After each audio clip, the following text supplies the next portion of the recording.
आसतु बनैबा चना शाग गोटे नुआ रेसिपी। आलू बैगण सारू को छोट छोट पीस करी काटी नहीं पानी देदबा। काटी रखि सारू आलू बैगण को सिझेदबा। लुण पके टिके हल्दी पकईकी प्लेट खोलदबा।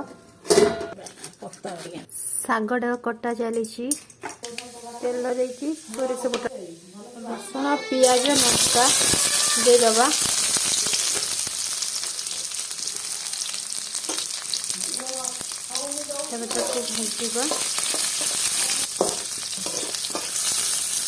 भल भाव भाजी सारा आलू को ढाईदबा।